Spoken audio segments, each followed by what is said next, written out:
You know, it's not very often where I make a video and I doubt myself.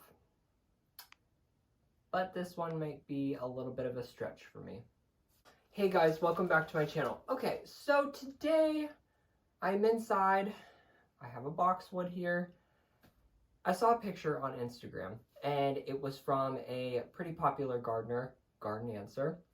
So I thought to myself, that looks pretty easy. I'm sure I could do something similar. There was a boxwood that was shaped like a bird. So I went to the garden center as fast as I could to find a similar shaped boxwood so I could try to do something similar. So what I looked for whenever I was looking for this boxwood is I wanted to find a plant that looked like it kind of had a beak of a bird and the tail and kind of had this like wide shape this way, but this way it's not so wide. Like, as you can see, it's got more of a wide shape this way. So I spent $40 on a boxwood, and I am going to be using my pruners as well as a pair of scissors to try and get the same basic shape. So we will see. I don't know what I'm doing. This will be a learning experience. At worst, it will not turn out and I will plant it outside somewhere where no one will see it and it will grow back. So today I am not going to be having a step-by-step tutorial.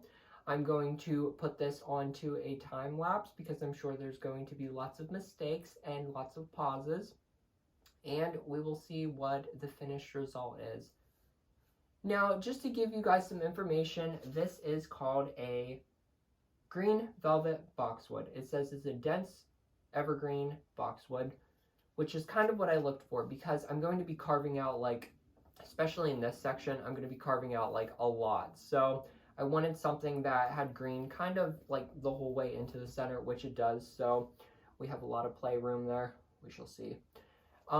I did look at another one that was $100 that was like this big, and I didn't want to like tackle that like right off the bat. So this looked to be the shape that I needed. I don't think it's going to be perfect because I can kind of see some spaces in here where it needs to fill in. But this particular boxwood is a zone 4 through 9. I am in a zone 5. So it says that it's going to reach 3 to 4 foot tall and wide. So I imagine at some point after I trim this, I'm probably going to have to let it do its thing. But I can always look for a version of boxwood that stays smaller. And if I get the hang of this, we'll be okay. So let me just show you the general shape of this. So pretty much this bird shape is like a spear. And then there is a little bit of foliage for a tail. So I thought that maybe that would be right here, like in this spot. I don't know if you can see that. There's some branches right here. I went through the garden center and like picked these apart, but I figured this would make a nice tail. And then this is the point that I thought would be kind of the beak and the head area. I don't know. We're gonna have to see. I might have to trim this down a little bit. I'm probably gonna have to trim a lot off. I have a garbage bag set down because I'm not doing this outside. It is 30 degrees right now on May 6th. So I'm not really nervous because I know that this is going to grow back, but I do hope it turns out into something that I can display. I'm going to be using my Felco 2 pruners for most of this to cut the thicker stuff, and then I think what I'm going to do is just use regular scissors whenever I like trim out some of the extra stuff. So again, I'm not a professional. I'm sure whoever did the original boxwood bird was highly skilled. We shall see how this goes. All right, let's tackle this.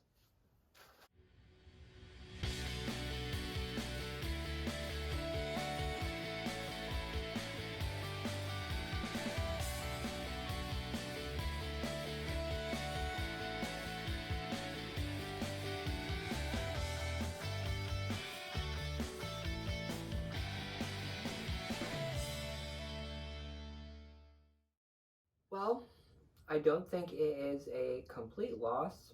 I think it does need to do some filling in. I'm pretty confident with it, actually. As you can see, I cut off a lot.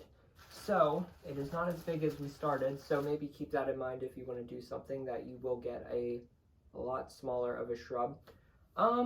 So this side definitely looks better than this side, I think.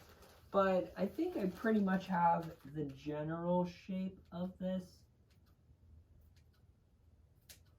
Like I said, I think it's just going to take a little bit of filling in to actually get this to look like the picture. But I think it's possible. It will happen at some point. So, I hope you guys enjoyed this video, and let me know what you think. Am I completely crazy? Do I need to stop trimming right now? Are you guys interested to see how I use this out in the landscape this year? I don't know. It was just kind of a fun project, so I'll give you guys a better close-up of it. And, I don't know. Maybe try something like this. It was kind of fun. I felt like Edward Scissorhands a little bit. Pruners definitely work better than scissors. However, like, if you have some of these leaves that you need to trim out of here, like, that works okay. But I wouldn't recommend, like, just getting a pair of kitchen scissors and expecting to just chop this up. So, I will see you guys in the next video. Thank you so much for watching. Bye.